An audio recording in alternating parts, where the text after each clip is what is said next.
Ah là là, Gamefou. On est amis, certes, mais en tant qu'ami, je suis obligé de te dire quelque chose. Tu es un youtubeur Kikou LOL, comme il en existe des milliers. Et je vais montrer en quoi tu es un Kikou LOL en 4 points. Ton intro de vidéo. Alors ça, c'est un truc que j'ai remarqué souvent.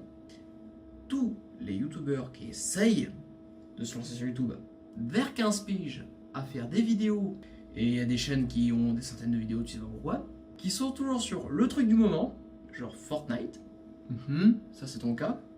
Alors ça m'étonne que tu n'aies pas changé pour Apex. Mais surtout, entre ces vidéos, tu remarques souvent un truc, c'est qu'ils changent d'intro tous les mois, ou tous les 15 jours, ou régulièrement. Vous changez d'intro. C'est-à-dire que vous en faites un, mais à chaque fois que vous le faites, il y a toujours le même défaut. Et c'est un défaut, ça c'est universel. Ça vous nique les oreilles. Et c'est là, c'est l'instant où je vais vous dire de baisser le volume, parce que je vais vous mettre quelques exemples.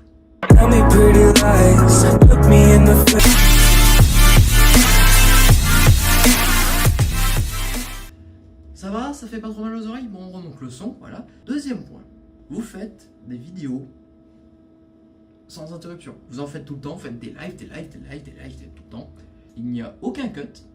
C'est-à-dire que vous faites des vidéos, mais comment dire? Honnêtement, si on faisait la même chose au cinéma, on verrait tout.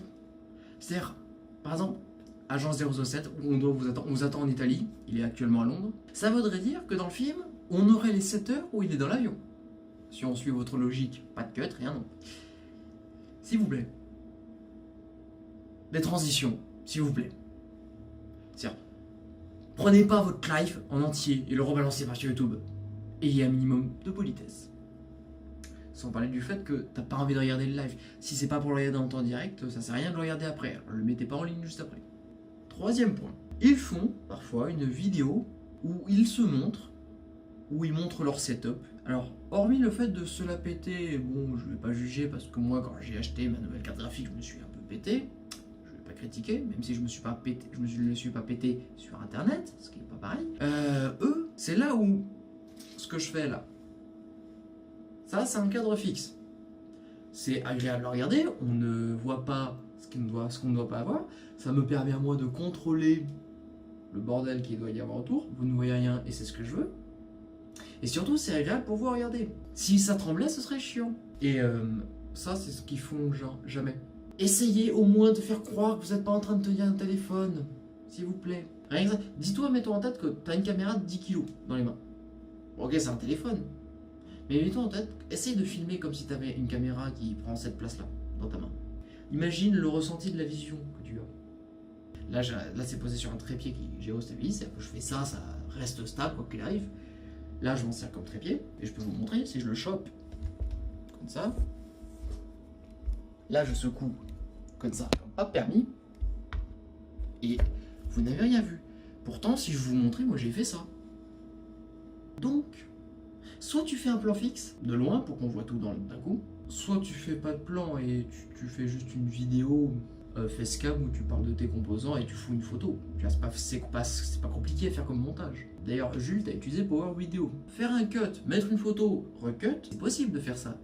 Je veux dire, c'est un peu la base. S'il te plaît, encore une fois, respecte ton public. Et surtout, le plus important, c'est toi, est-ce que tu serais capable de prendre une vidéo au pif et d'être capable, toi, de ne pas te faire chier en la regardant? J'en doute. Et là, je vais mettre une cinquième, qui est plutôt une règle.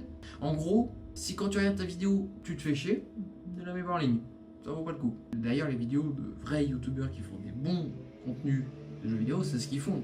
Ils jouent au jeu sérieusement, et une fois qu'ils ont fini, en fait, ils marquent juste rapidement les points où il y a beaucoup de vannes. C'est du gameplay réel, mais c'est juste que la vidéo d'une demi-heure était basée sur 6 heures de vidéo. Toi, tu fais déjà rien que 3 heures et tu mets tout d'un coup.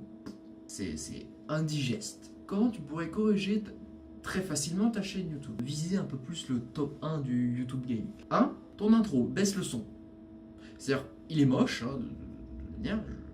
Je vais pas critiquer, je sais pas en faire, mais il y a un truc qui est sûr et certain, c'est que ça nique les oreilles et que tu utilises probablement le même outil qu'ils utilisent tous. Parce que j'imagine, la raison de pourquoi tous les Kikou YouTube ont tous le même style d'intro, c'est que ça doit utiliser un site ou un logiciel que moi je dois pas connaître, qui le fait. Ensuite, à part l'intro, soigne tes cuts.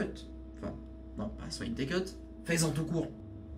Mais sinon, je te dis à plus. Et cette vidéo, c'est juste pour te dire, salut, améliore ta chaîne, parce que là, pour l'instant, elle est aussi utile qu'un poireau au milieu de d'autres poireaux. Ciao.